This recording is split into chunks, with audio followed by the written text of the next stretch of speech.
Welcome to Dave's Cave, Dead Air Live in Somerville. Tonight we're going to be talking about independent films in the area and all over the place. Where did independent film come from? What is it? And who better to ask that question than David Kleiler, my guest.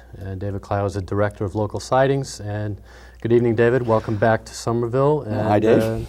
How'd it go down at Woods Hole? I guess you were at the Woods Hole Film Festival this weekend? Right, there's this little film festival, and they're cropping up all over the place. It's been going for 6 years in Woods Hole. It's totally dedicated to showing independent film, mostly from the region, but from all over. And it's been going on for 6 years, and we had a 4-night film festival. That was a great deal of fun. No celebrities, but a lot of filmmakers Refreshing. and a lot of schmoozing, and it's very low-keyed there. And in fact, they've been having the festival for 6 years. They've actually premiered a lot of films before they've ever been shown even to independent film audiences in Boston. A couple of years ago, there was a film called Rhythm Thief, done by a guy named Matthew Harrison. And Rhythm Thief went on to fame and fortune, but it premiered in Woods Hole. And Martin Scorsese is producing his next film on the basis of Rhythm Thief. Ah, and it's pretty sort neat. of All exciting. comes around, huh? And it's a place where things can be discovered because it's one of the smallest festivals in the entire country. And this year there was a film that we showed there. It was selected for competition at the Sundance Film Festival, and it was selected for New Directors, New Films at the Museum of Modern Art in New York last April. And its first New England screening, even though it was done in Boston, it's actually done in Cambridge. By a guy who's produced rap videos. It's called Black and White and Red All Over. An absolutely wonderful film, very intense, and it had its New England premiere at 11:15 last Friday night in Woods Hole. Oh, that's exciting. It really That's is. really It really is. And so the audience in Woods Hole is really sophisticated. We do a series there all year long, and another guy who had his filmmaking operation in Somerville, Brad Anderson, who made a film called The Darien Gap. Oh, sure. Yeah, great film. He still claims, we showed it in Woods Hole 2 weeks before it played at Sundance. And he still claims to this day it's the best screening he's ever had. And all these people from MIT, they go down there. We're retired professorial types. No. And the Q&A periods are really great. Nobody asks, so what are you working on now and how much did that film cost? They really want to get into the motivation and all that stuff. And what they do is plug into, clearly the films that are there are films nobody's ever heard of. Sure. They're not, Miramaxed out. And there's a genuine interest. How do these films get made? What was the motive behind making them? The hows, the whys, the whats.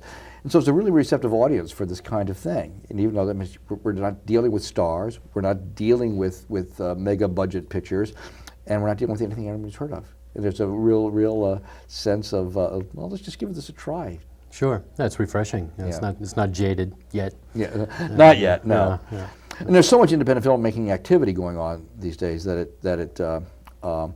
it's kind of hard to keep up with it. Sure. Yeah, I know that. This is supposed to be the year of the independent film, right?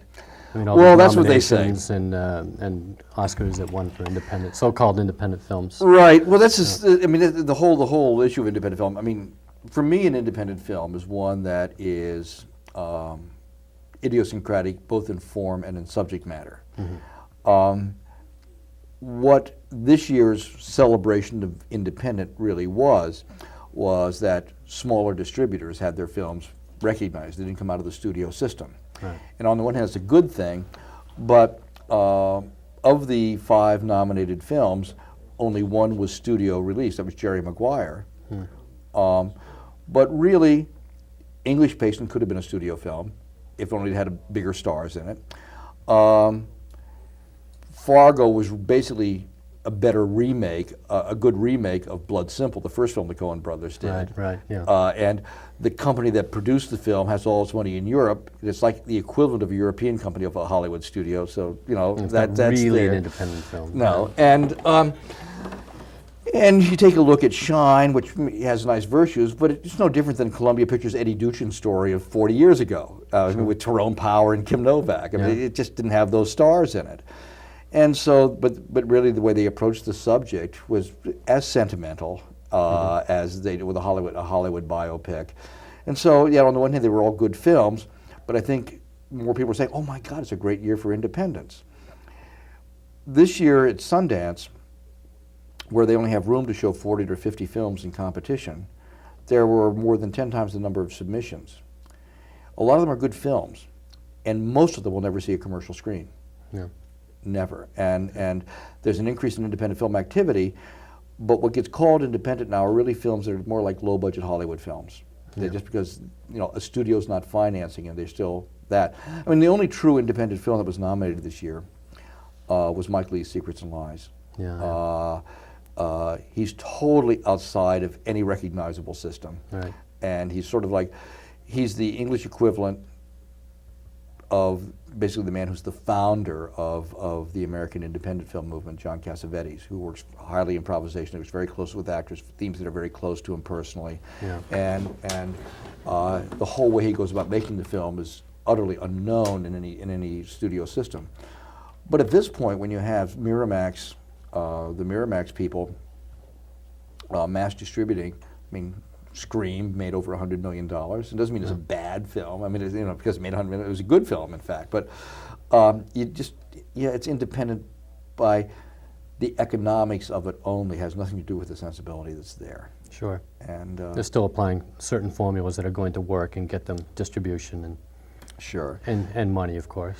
And for me, what I'm trying to do is really trying to find ways of getting some of these films that are getting increasingly marginalized because they're not getting paid, you know, a lot of money at the film festivals, to get a chance for them to be seen, because there's still that sense of discovery. Sure. There's no joy in discovering a Shine. I mean, it has other virtues, but there's no, I mean, but Shine, it was bound to be picked up. It's Yeah, feel course. good, it's formulaic, and whatever. And so the other stuff is is more interesting. And what I find it disturbing is that both in terms, well, what I find disturbing is that the really interesting films are having a hard time getting seen these days. Right. Yet, from an economic standpoint, there are more, quote, independent, unquote, films. And there's always been an independent sensibility. D.W. Griffith was an independent. Right. Charlie Chaplin was an independent. Of course, yeah. And one of the great things I've often done is I teach a course in independent film, and I often show a clip from Charlie Chaplin's Modern Times. And here he was, sound had come into Hollywood, and he and Douglas Fairbanks and D.W. Griffith and Mary Pickford formed this company that became the prototype for United Artists. They wanted their independence from the growing studios. This is in the 20s. Yeah. And so, but here it is, sound came in 1927, 1928, and in 1936, Charlie Chaplin makes Modern Times. And it's a silent film, except there's sound effects in the thing. The film was advertised as Chaplin Speaks. And so you go through all this thing, there's all the pantomime, and it looks like a silent film. There are titles, there's no sync dialogue, but you do hear words. And one of the funny things he's doing in the film, what he's doing is all the sounds are electronically reproduced. Somebody speaks out of a television set, somebody speaks out of a radio, a phonograph, somebody speaks, but nobody speaks with the camera trained on them until the very end of the film, when Chaplin comes out and sings. And he's supposed to sing this song that's understandable, but he doesn't remember all the words, and he's written the words down on his cuff. And there are these fake cuffs, so when he goes out to sing, he does this great gesture, he moves his hands, the cuffs fall off, and then he's lost for the words. And so, he speaks gobbledygook. And so here it is, Chaplin Speaks. And when he finally uses sync dialogue, gibberish. It's all gibberish. And it really is sort of like a really radical thing. It's really attacking the whole way the Hollywood sort of like, we're going to do this thing because it's going to make money. We can't make a silent film now. So he's attacking the whole technology of Hollywood. And he does this thing. He's an utter maverick. Yeah. And certainly what was interesting is that a guy who started off with the studio system, and the story is that he made this film utterly idiosyncratically. He lost control with the studios, and he went up fundamentally the rest of his life being an independent filmmaker. It was Orson Welles. Sure. But he was independent from the start. When he was 25 years old, he did Citizen Kane, and he brought all of his buddies to making the film. And you look at the film now, here's this film that, RKO was behind it, sort of. They didn't know what he was doing. They gave him a lot of autonomy. And they also gave them a budget. And one of the things that I've always felt is that the higher the budget, the less the freedom. Sure. Of course, Because you're accountable to investors. Somebody. And somebody, yeah. Yeah. The lower the budget, the greater the freedom, which is, I think, always something. What was it that the English Patient cost $40 million, and hey, they had to make their money back. That's right. There's only going to be a certain amount of freedom that they're going to be allowed. Right. Something's going to fall back into the formula that's going to get people into the theater. And yeah, it was, it's a recognizable formula, and I guess it would have been a studio film if they put Demi Moore in the that's the story I hear anyway. That's if she'd been in the film, 20th Century Fox would have produced it. Well, yeah, so what? So just because it didn't have Demi Moore, it becomes an independent film. Yeah. It's an okay film. I mean, there's nothing wrong with it for that, but to call it an independent is Bit of a really stretch. stretching the definition. No. Citizen Kane, which was done by RKO in 1941, is much more of an independent film than that. And there's a spirit about it. Wells was a total maverick, and actually we have a clip from it here, which really illustrates something about what I feel very strongly about independent film, because most of the time people really want to make films that they're personal. You find a way of doing it. You beg and borrow. I mean, there's that guy Robert Townsend a few years ago who made this film called And I'm Losing My Mic. Your microphone is I'm going to do this. taking a dive. He just used credit cards, got his friends together, and made a movie, Hollywood Shuffle. Yeah. And basically, that was it with Citizen Kane. And there's as I talk to filmmakers, I always remember this one part of Citizen Kane. I was just in a meeting the other day where, I'm moving into getting involved with producing films myself. This is a step I've wanted, people have urged me to take for years. I'm finally doing it, and it's fun. Yeah. And a man who runs the Boston Film Factory, I gave him a copy of the script, the business plan, and he said, God, I'm really glad you're thinking about doing this, David. I've always wanted to work with you on a project. Let's just roll up our sleeves and have some fun. And I want to show this clip from Citizen Kane to sort of illustrate the spirit. This is a scene where, in the first part of the flashback sequence, the first guy's Thatcher, who had to deal. He's the big banker, investment broker who had to manage the Kane Trust. Yeah. And here's Kane, who's got some money, and a lot of filmmakers, they go all the way from people who are impoverished to also to trust fund babies. I mean, there's it happens. Most of the people who make independent films are people whose parents probably aren't going to let them starve. It's not that they're privileged, but they're not going to be left to hit starve. the gutter. Right. But they've got enough spirit about them to go about doing this thing, and they don't feel too much guilt about it and all of that. But in Citizen Kane, where Thatcher is supposed to be managing Kane's holdings, Kane has said, I think I'd like to run a newspaper, and this clip sort of illustrates my own experience with the people who make independent films. Can we roll it? I don't know, are we ready to roll that the clip? Do we have that clip somewhere? Or? Yeah.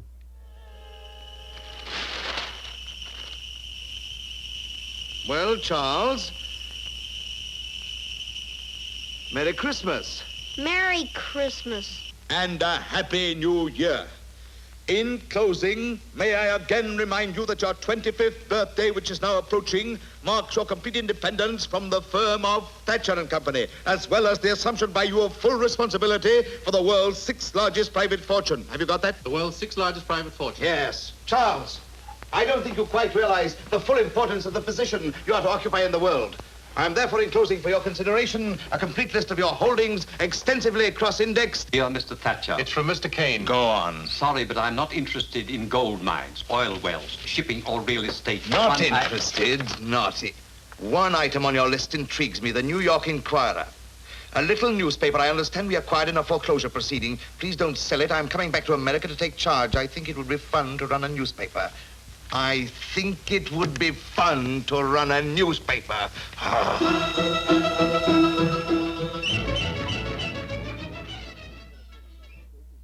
The spirit of independent filmmaking, I think basically when RKO came to Welles, I think it would be fun to make a movie. And there's a whole way that Orson Welles' own personality, and it matches Kane so much, that I think it would be fun to do this. Oh, I know that for 7 years I programmed and ran the Coolidge Corner Theater. I think it would be fun to run a movie theater, and an independent movie theater at that. And what fun it was. And it was a great time, and we did a lot of marvelous things in that time, and but there is that sense. You just roll up our sleeves, let's make a movie. It has a little bit of the Mickey Rooney, Judy Garland kind of like boys and girls, the summer stock kinds of things, but a little bit of that. But there's an awful lot of that. What's interesting, what I find interesting about Citizen Kane, which is considered the greatest American film, is that he did bring his friends in. All those people he worked with in radio, the Mercury Theater crowd, and I said he just brought his buddies in and they made a movie. I mean, let's just have some fun and make a movie. Have some fun. Martin Scorsese's done that. John Cassavetes, the other people who are leaders in the independent, the gods of independent film, and. But you look at the independent filmmaking now, and it's basically Parker Posey's in every other movie. We're going to be showing a clip a little bit later from Living in Oblivion. All these guys are buddies. They hang out. Sure. They talk into each other, working on spec. They just put together this little film, and there's always personal stories. There's a joy in it that can't happen when you're working with an $80 million budget. No, of course. And where somebody else is picking all the crew, you can't just bring your friends and family and all that kind of stuff in to do it. And there's an awful lot about it. The films are much more personal. There's a spirit about them that's fun. They're a little rough around the edges and all of that, but it's yeah. But all that brings more life, I think, into the subject matter. If it gets so polished and so formalized, and this will work, then maybe it loses a little something. Well, the thing is, there's a real joy in sharing. One of the things is these people are so accessible. I've met a lot of them over the years. I've met Steve Buscemi. I've met James LeGros, who's in Living in Oblivion, who does the sort of Brad Pitt parody in that film. These guys just like to hang out and talk about films. Yeah. There's another guy, there's another Somerville filmmaker who, although he technically lived in Cambridge. Well, let's not. But he wanted to felt he was from Somerville. Yeah, so we'll downplay the Cambridge end. Yeah. And who was it? Nick Gomez, who made Laws of Gravity. And he grew up in the area. But Somerville, he felt Cambridge would just sort of like, he'd be stultified if people thought he lived in Cambridge. So he played up his Somerville origins. Yeah. And I first met him at the Toronto Film Festival, even though he'd been a dishwasher across the street from the Coolidge Corner Theater at a place called Edibles. And Nick was up at the Toronto Film Festival, where his film got chosen, and I saw it there for the first time. And a guy that I know named Richie Abramowitz is going to be distributing the film. And Nick brought 8 people from the cast and crew along. Most of the time, these the filmmakers, you go up there to the film festival, 1 or 2 people associated with film come up, they do the press conferences. They went up there, 8 of them, and they had the time of their lives. They crashed every party up there. They did all the intros. And it was like there's this utter joy. I mean, here's this downbeat film. People die. It was sort of like they talked about it as the mean streets of the '90s. Yeah. And Nick and his group, they just simply had a great time. Just pulled into town and. Let's do it. They just did it. They did all the Q's and A's, and there was a whole great maverick spirit about it. And it's a really good film, done for under done for under $1 million, and it had more vitality. It was just great. They really, you could tell it was a really good collaborative effort, and it was great because a lot of these things because what's happening in independent film, there's such a unity with these people that they really do. They've built friendships. They've bonded, and it carries on. The number of films that you see the thank yous at the end, you look at the thank yous and you say, oh my God, a lot of big name directors are in the thing. There's a strong support network. And it gets back to a lot of things. I think a lot of people, we took a look at Hollywood films, and they're in some ways depersonalized, with the exception of Walter Matthau and Jack Lemmon getting together every couple of years to do a variation on Grumpy Old Men, and they go back for years. Rarely do we have anything these days where people just simply, let's just roll up our sleeves and have a good time. We want to make this project, and it's really that way. I think it'd be fun to make a movie. And in Boston, where there's been a real growth in independent film activity, and we'll get to this probably a little bit later, you can really feel it. These people, I was just on a set today. A local woman is producing a TV show, sort of a parody, if it needs a parody, of daytime trash talk television. She's making a film on a parody of that. It's an 8-week TV series. It's going to be on Los Angeles television. And I went over there to visit them where they were shooting the thing today. They put me in as a member of the audience, and I looked at the group. There were about 40 people there, and most of the segments of what the independent film community represented right there on the shoot. A guy who had just made a feature film, one called Follow the Broccoli, a guy named Bob Coleman, was there doing second camera. You know, it's like repertory theater in its great days, where I'll direct a film for $500,000 one day, Right. and I'll be your camera assistant the next day. Sure. And it's a wonderful, wonderful sense of camaraderie, and it goes on certainly in the New York, LA contingent of independent filmmakers. You certainly feel it goes on with the group of people that work with the Coen brothers. They keep on using the same people over and over again, and with the whole group around Steve Buscemi and all those people, it's there. And it happens an awful lot with one of the gods of independent film, Rick Linklater. When I was running the Coolidge, it was we premiered Slacker, and it was then Orion Classic sent Linklater up to do some PR. And they set up in August, and we're going to do college radio in August. I mean, give a break. I mean, we're going to open up the film at the end of September.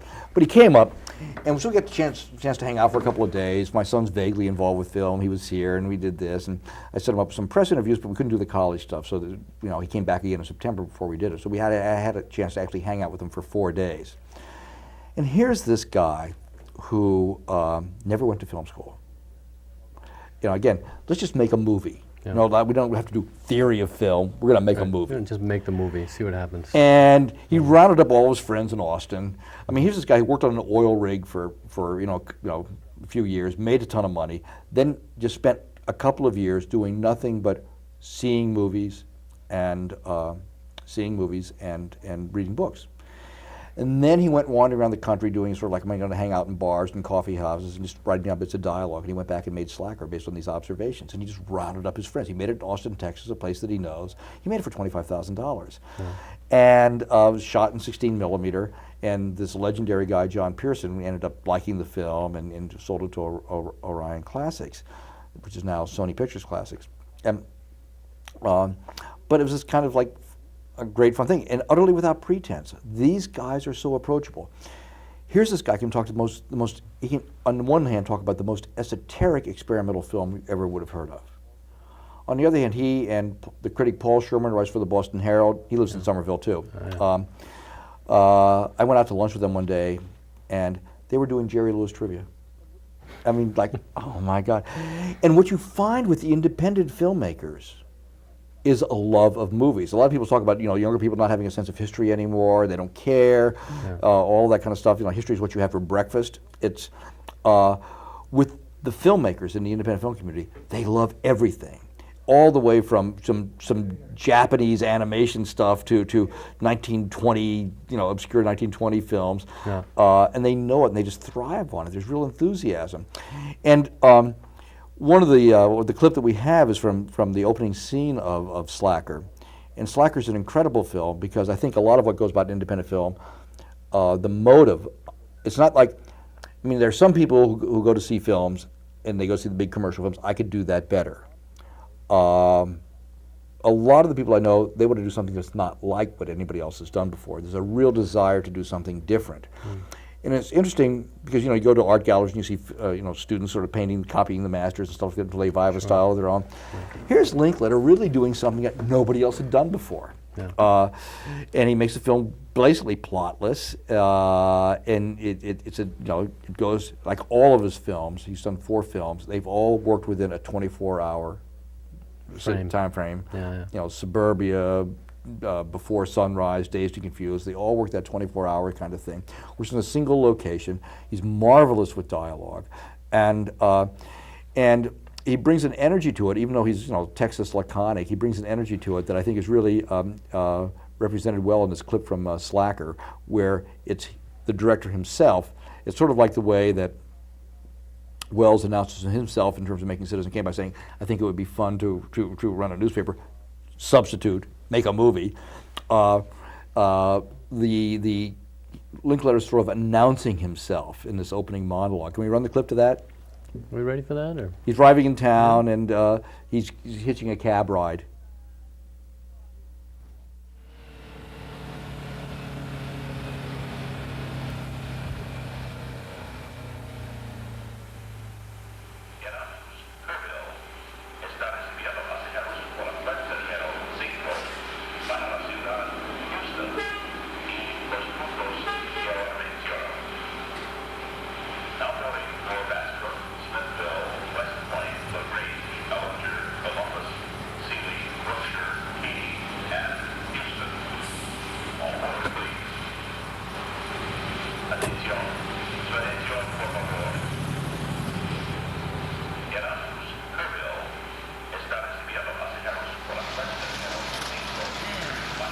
I just had the weirdest dream back on the bus there. Do you ever have those dreams that are just completely real? I mean, they're so vivid. It's just like completely real. It's like there's always something bizarre going on in those. I have one about every 2 years or something. I always remember them really good. It's like there's always someone getting run over or something really weird. One time I had lunch with Tolstoy. Another time I was a roadie for Frank Zappa. Anyway, so this dream I just had, it was just like that, except instead of anything bizarre going on, I mean, there was nothing going on at all. Man, it was like the Omega Man. There was just nobody around. I was just traveling around, you know, staring out the windows of buses and trains and cars, you know. When I was at home, I was like flipping through the TV stations endlessly, reading. I mean, how many dreams do you have where you read in a dream, you know? Wait.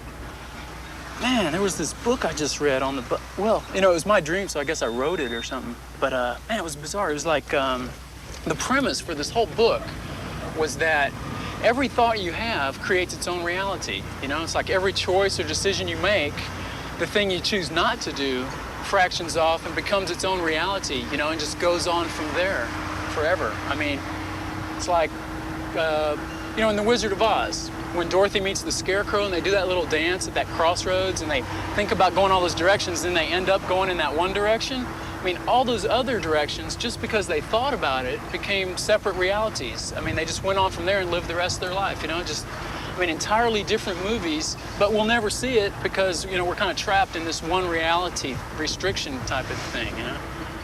And another example would be like back there at the bus station, you know, as I got off the bus, the thought crossed my mind, you know, just for a second about not taking a cab at all, but, you know, maybe walking or bumming a ride or something like that. You know, I'm kind of broke right now. I should have done that probably. But just because that thought crossed my mind, there now exists at this very second a whole nother reality where I'm at the bus station, you know, and you're probably giving someone else a ride.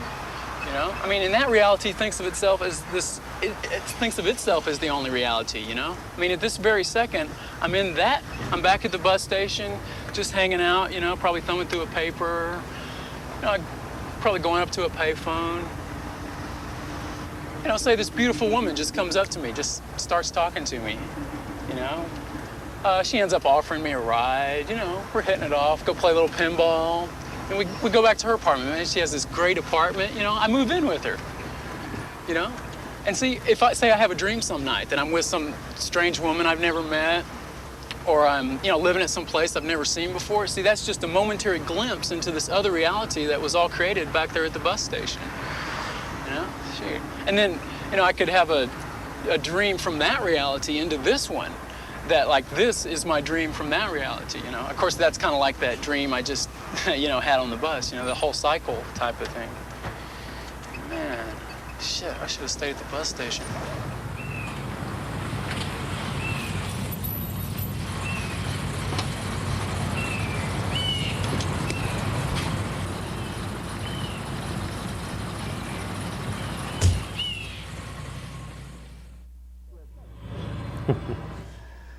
Yeah, it's not only a funny sequence, but what's interesting is that he never comes back to the film again. We never see He's this never guy carried. again. No, and that what happens is that when he builds it, he enters into the next sequence, gets it started off, and then a whole new story comes in. Then they go into the next story, and it just sort of goes around, but it never comes back to him again. And the film's almost like you know, whole Generation X thing. It's almost as if the form of the film, which is deliberately non-progressive, illustrates the whole, the form of the film itself. It's like Generation X. Why bother to construct a plot? Just meander along and see what happens. Yeah, and it's all very tightly done. There's not, the camera work. If you look at the way where it would seem to be like an improvisational movie, but you take a look at the way the camera works with all the film, it's very deliberately stylized, and it caught the imagination of a whole generation of people, and a lot of filmmakers too. Sure. A lot of people have mimicked this film as a result, eh? Sure. You see a lot of that major influence. Well, actually, it's hard to mimic. They'll mimic Pulp Fiction. Sure. Okay. Yeah. Because they're plot and character elements. It's kind of hard to imitate Slacker, and yet he's gone on in his own way, and he's one of the gods. One of the great places for independent film in the country is Austin, Texas, where he's from, and they've got the Austin Film Society, which actually programs the Dolby Theater down there, and they'll show an awful lot of stuff, and they're really committed to it. I get a Christmas card every year from Linkletter, how you doing, all that kind of stuff. Yeah, nice. And it's, again, there's a camaraderie. We're all sort of like in this thing, and he continues to make films largely the way he wants to make them. Yeah. So do you see any continuity through his films, or is Yes. he doing something different every time? Clearly, he doesn't duplicate himself. There are elements that are duplicatable. Again, the 24-hour time frame, and really being able to work with characters and dialogue. I saw Dazed and Confused, which is in some ways his own American Graffiti. People on the eve of their graduation, working in a 24-hour time frame, and all these plots intermingling and stuff like this. But he has more characters, and whereas, I think American Graffiti is a perfectly fine film, yet there's a way in that film that the four central characters never would have hung out together in high school. It just never would have happened. The nerd and the guy driving the Elvis type. Right. Just never would have. Whereas in Dazed and Confused, you really do think this is the way people would have broken down in the social landscape. There's a real sense of that, and of course he keeps from writing from experience, and he's pretty good that way. But again, by having a lower budget, he's able to have more control over those elements. Yeah. So rather than working in the formulaic things that the studios would impose, making film for $5 million now as opposed to whatever this was. 20,000, Right. Was it 25,000? 25,000, yeah.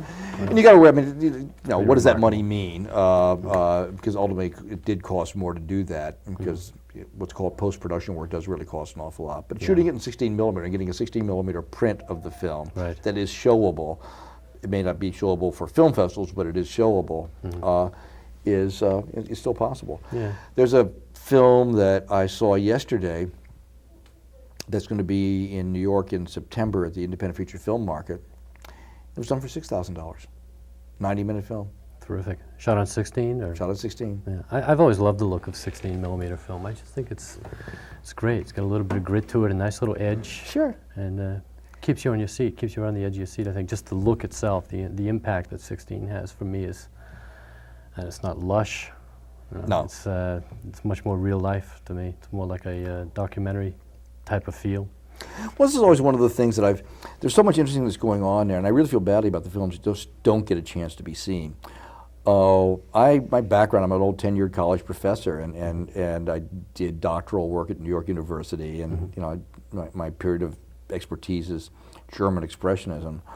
But and I did all these things that happen when you hit 40 years old, got divorced, quit my tenured college teaching job, all those, and I founded a sort of like a portable underground 16 millimeter film society called The Rear Window, which sort of operated around from 1981 to 88.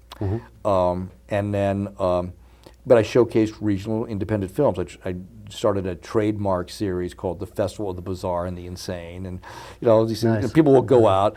And the nice thing is especially with short films, if you get stuck in a feature film that you hate, you're stuck for the whole time. Right. Short films, you're there for 15, 20 minutes. The next one might be better, that kind of thing. So it It's not like can you're work. trapped. You know this is going to end quickly. And a lot of the stuff we did down at Woods Hole was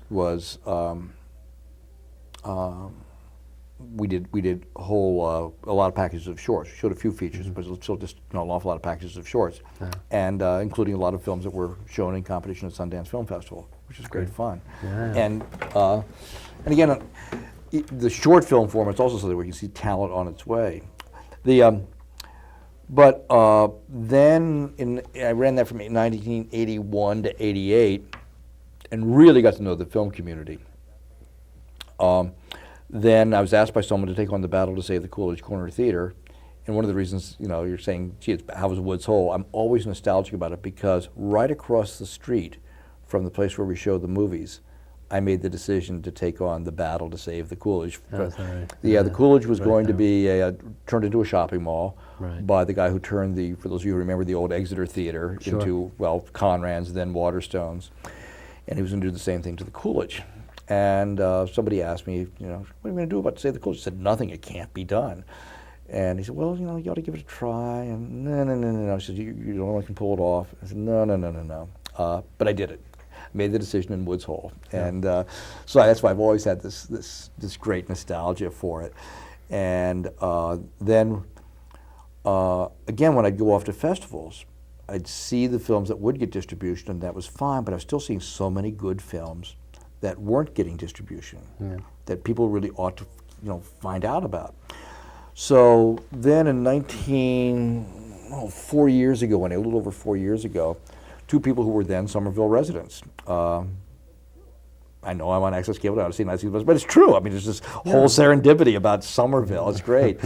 And actually I helped out the people who were trying to keep the Somerville, that great the one in Davis Square, from being subdivided sure. and That was carved going up. to. I was involved with those people in trying to, making sure, putting pressure on the owner of the thing to keep it, Now it's 4 screens. And, Well, no, they still have the main. they have the main room. They did a really good job of building 4 screens. I think 2 of them are 130 seats, 2 of them are 180 or 90 seats. So not these dinky little theaters that make you feel like you're in an airplane. All Stuff of like them are that. better than any screen at Copley Place. Great. All of them. Yeah. Yeah. I can't go into those places. Yeah. I just can't sit. It's like sitting on an airplane. Might as well watch a movie on an airplane. Oh yeah, it's really 3 of the 5 screens with Nickelodeon Theater are just dreadful. I mean, it's if you do things in 16 millimeter, then you can do do the fun stuff. But these two people that I'd known for years. One guy had been a projectionist of mine when I was on Martha's Vineyard in 1986, showing movies, and he's the guy who made the Darien Gap, Brad Anderson. He's got a new film coming out called Next Stop Wonderland, which is all shot in Boston.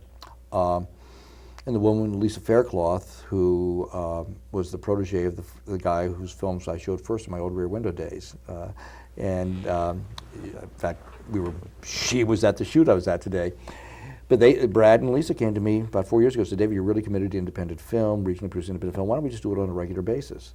So they came with a proposal that became the local sightings thing. So when I left the Coolidge last year, I took local sightings with me.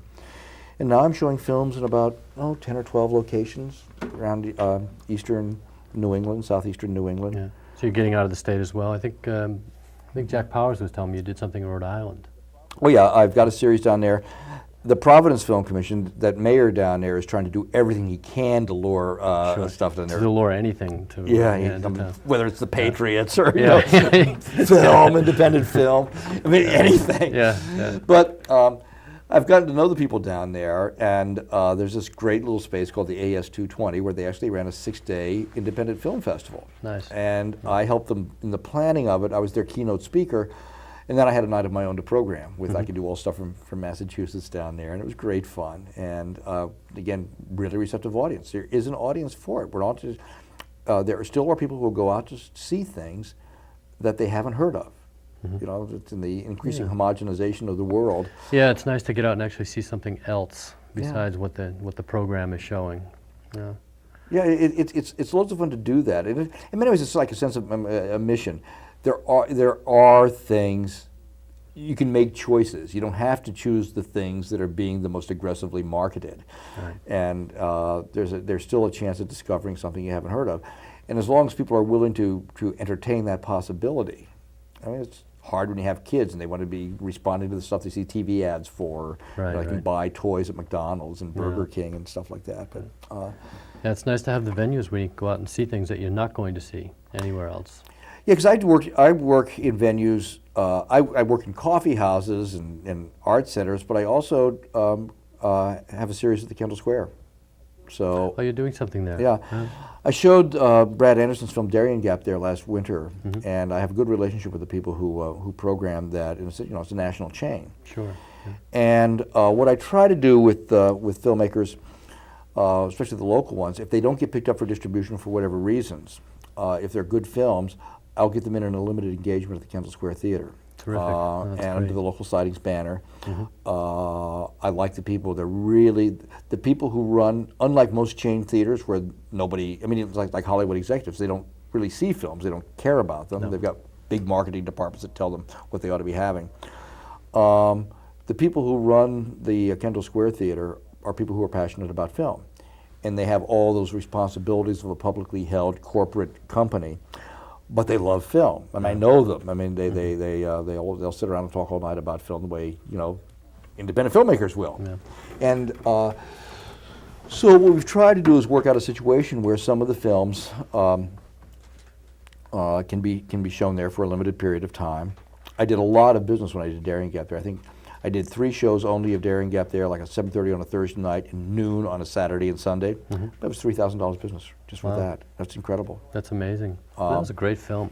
And no Loved it. advertising. Yeah, no, I loved it. I didn't see any advertising. Usually I try to scan the paper and see what's in there. No money for advertising on the thing. It was just straight publicity. We did some flyers and stuff like that. And Darien Gap was, again, just a really wonderfully idiosyncratic film. So what the filmmaker can do in that case, if I can get publicity for him in Boston, what the filmmaker can do is then have credibility, so when he's trying to get financing for his next project, he'll never get the money back. Yeah, I think Darien Gap maybe cost $35,000 to make. That's what we would call an investment in the future. Sure. And so, but what he was able to get out of lots of things, not just the Kendall Square engagement, but all the people who came aboard with this thing, was to be able to get the shot at making a film. And he's got a film that'll probably be ready to be shown to potential distributors end of October, early November, called Welcome to Wonderland. Wasn't it? Next Stop Wonderland. Next Stop Wonderland. Someone told me that he actually got $1 million from, I guess it was Miramax or one of those companies. Is that true? You got the story a little wrong on Okay. this. Well, it was a It's rumor. you got the elements right. One of the things that's happened, Boston's always been a good place for independent film production. But a lot, because Massachusetts is politically liberal, a lot of what's going on is more in the documentary tradition. A lot of people who are around Channel 2, especially 20, 30 years ago, the great humanistic tradition of issues-oriented documentary filmmaking, there's a really strong tradition of that here. And you can see that where John Sayles grew up, the great independent filmmaker John Sayles grew up here. Rarely do any of his films not have some strong sociological content? Lone Stars, City of Hope, that kind of thing, and obviously Return to the Sea Caucus 7. Yeah. But that's been the tradition here, and even though it hasn't been a big money-making tradition, it's going on. And again, just as when I tell these stories about all these guys hanging out at film festivals, roller proceeds make money, there's that here. There's camaraderie here, incredibly. I mean, they just know each other. There's a strong support network. A lot of them went to school here. A lot of the filmmakers are in their mid-40s. They went to school at MIT. They had Ricky Leacock as the father of what's called direct cinema or cinema verite here. He was there. They all hang out together and really supportive. And it's like almost like a New England school. And thanks to the existence of an organization like BFVF or a new organization called the Mass Media Alliance, which are trying to increase the way that... Your microphone just took another dive. Yeah, okay, well, It's doing that. I'm talking, I must be talking too loud or It talking must too be some much or sort something. of cosmic cue. We've got about 10 minutes left, so That's got to be the it. microphone just, But there is a strong interactive. All these people just communicate. And what's happened in the case of some people basically have made their money through other means, are now seriously looking at. They have the State Film Bureau, which has tried to increase getting Hollywood productions made here because it helps the economy. But you have other people trying to make life better for the people who are trying to make a living doing film and video production here. Yeah. And And those people that are helping them, trying to make their lives a little easier, is that the film board as well, or this different film board is organizations? helpful, but it isn't directly involved because it's trying to bring money from outside money into the state. Yeah. And what organizations like the Mass Media Alliance are trying to do is to try to make it possible for talented people not to flee the state. Ah, yeah. Yeah. And this is where something like my exhibition organization kicks in, because even though it won't be a lot of money for the filmmakers, if they're not getting distribution, they're still getting a chance to be seen and have credibility. They can say, my film played in a chain theater, even though you may be presented differently. But there's a guy named Mitchell Robbins who made a fortune in real estate, and he's gotten into film production. And he gave completion money for the Darien Gap, Brad Anderson's film. And he gave completion money for a film called Squeeze, a film done by the Dorchester Youth Collaborative and black theme film. He gave completion money, and he sold it to Miramax for over $1 million. Wow. This is where you get the $1 million story. That's where that came around. Okay. Yeah. And Squeeze is a really fine film, and all done locally. And when was that produced? Was that shot around here last year? Or? about a year and a half ago. Year and a half ago. And I first saw the film, oh God, maybe a year ago. I don't remember. But Miramax picked it up and so this gave Mitchell Robbins the incentive to really roll up his sleeves and get into film production. So basically, he bankrolled Brad Anderson's next film. He personally bankrolled Brad Anderson's next film, Next Stop Wonderland. Nice. And that's a major commitment. It is, yeah. A really major commitment. And and I hope Next Stop Wonderland works, because what would be interesting if he can sell the film, and part of what I try to do, because I do know the distributors nationally, what I try to do is sort of help out people, strategize these things. It would be great if he the film does well. Sure. Gets a little more exposure to the Boston filmmaking area. And encourage other people to consider investing in things that are originated locally. Sure. It's an exciting time for independent film around here. It really is. Last fall alone, there were 5 feature films made here locally. We're not counting about films that were made, like Steven Spielberg was shooting a film. You're not talking about Hollywood productions, you're talking about independent productions, locally produced. 5 major feature. Nice. And I think there are 3 slated for this October coming up. There are a few made this summer. Yeah. And the clips I was going to show were from like Living in Oblivion. Yeah. Well, I think which is basically, which is of course about a crew that's really tightly knit, and then the thing falls apart, and you can see the frustration. And everybody who's in the film, they've all worked on one of those projects before. Sure. And of course, when John Sayles made Return of the Sea Caucus 7, he used all local talent. In fact, the guy who did the music score for the Return of the Sea Caucus 7 has done all the music. He lives up in Gloucester. He's a guy who was a lawyer, lawyer/musician, Mason Daring, and he basically abandoned law to do music, and he's done music for all of Sayles' films, nice, whether it's Irish or Texas or whatever, he's done it. Maggie Renzi, who's in Return of the Sea Caucus 7, her family owns bookstores around the state, Renzi's bookstores. She was the producer of Secret of Roan Inish. Sarah Green lives up in the North Shore. She was producer of Secret of Roan Inish and Lone Star. Yeah. So he still keeps the New England roots, even though his films are nationally distributed. Yeah. So it works that way, and it's really great to see, because right now, even though the founders of independent film in America are really people like John Cassavetes and and Martin Scorsese certainly comes out of an independent film tradition. Sure. If people wanted to go around and see independent films around the Boston area, I know there's a few places. I think the Phoenix Landing is involved. So you tell us a little the Phoenix Landing, what is really great, I mean, I show films in several locations, the ICA, I'll be opening up a series in Central Square myself, but the Phoenix Landing, I guess we're sponsors of this evening. They just started a few months ago.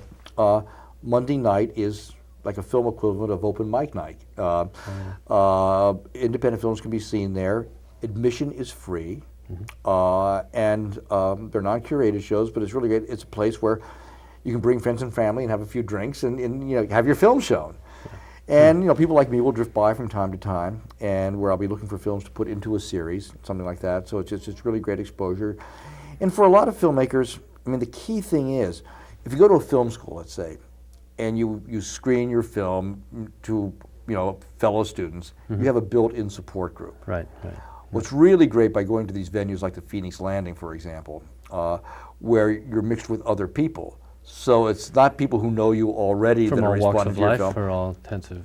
It's a great learning possibility. experience, whatever. And there's the proliferation of film festivals all over the place. I'm going to be trying to do, in connection with the guy who owns the Wilbur Theater, Boston's first underground film festival. Terrific. When do you want to put that together? Mid to late November. I'm at work on it now, Yeah. and there are. There's Kendall Square, but I also do. I run a film series out in Concord, the Emerson Umbrella, the Woods Hole thing, about Providence. I'm trying to export some of the films to independent theater operators in Maine and New Hampshire and Connecticut, so that that the films can be seen outside of this. Some of the people do read the Boston papers; they'll get the press on it. Sure. And it's sort of fun. I just started a series last year. I led off with Darien Gap at there's this organization in Quincy called SOBO, south of Boston, Soho, and they show films in a Middle East restaurant down there called the Nice. Oasis. Really? They just show one night a week or something, they show films of. Yeah, and I'm leading off there with actually a film that does have some local connections. It's an independent film, Welcome to the Dollhouse. Oh, And sure. local actor named Will Lyman, who plays the principal in the film, he's in it, and but he himself, he's in his mid-40s, voice for Frontline and stuff like that. He's making a living as an actor, but he's just entered it himself. He just made a short film called Leaving the Post. He wrote and directed it. So I'm going to have Will Lyman night. So I'll have the local thing. What's it like to be acting in an independent film, or what's it like to be making your own? Yeah, So there are a lot of places these things can happen, and what I try to do is maximize the exposure and PR for a lot of the people whose films I think can be selected. It's a fun business. It's like I gave up a 10-year college teaching job, but it's sort of like teaching. I can make a lot of the people that I've been able to, when I was at the Coolidge and with local sightings, you're able to help independent filmmakers on their way, and you can provide at least somewhere where they don't have to sacrifice their vision. They can still play around with form and subject matter. They don't have to sell out yet, and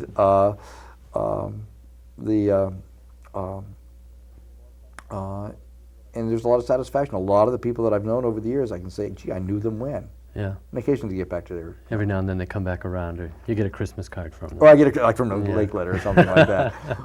And I'm glad I had a chance to show Slacker. Yeah, we did a lot of that stuff. So, and what I try to do when I was at the Coolidge, certainly when they would come to town, I'd get them to meet a lot of members of the independent film community. So I get them into classes. A lot of my friends are teaching classes, at the various film schools in town. Right. So all those things That's happen. great. So it's a nice little community that's developed and built. I mean, it's always been here, I guess, but it seems like it's growing and it's stronger than ever. It's coming along. I think with the internet, there's enthusiasm. actually a woman who wants to put together a New England independent filmmaker magazine on the internet. On the net, yeah, why not? And- get something good on the net for a change. And and sure, and they can like I've got a website, and people can reach me, and like how can I get my film seen in Boston? All these kinds of things, like information, and come here, just meet some people, and get some projects going. That's great. It's neat here. Yeah.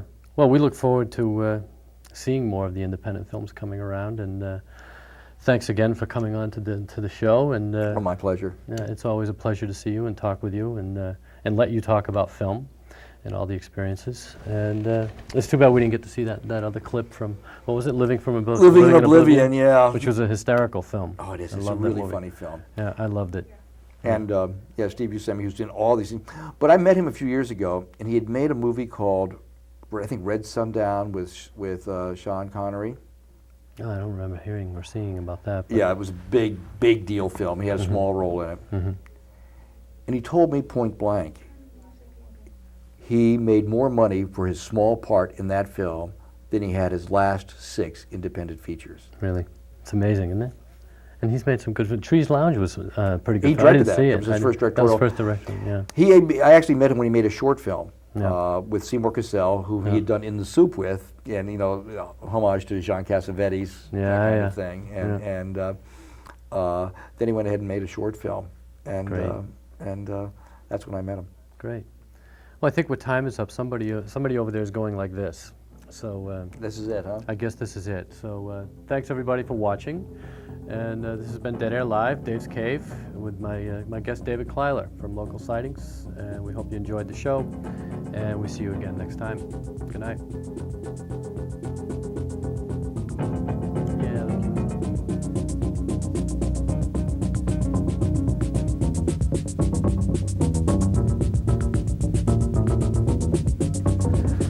You'll cue me? Yeah, so tonight's show was sponsored by the Phoenix Landing's Indie Film Night. Every other Monday night from 8 to 10 p.m., the Phoenix Landing screens local filmmakers' work in film and video format. Admission is free, and anyone may show their work. So go on down or give Margot a call at 491-1316 to get on the schedule. Thanks.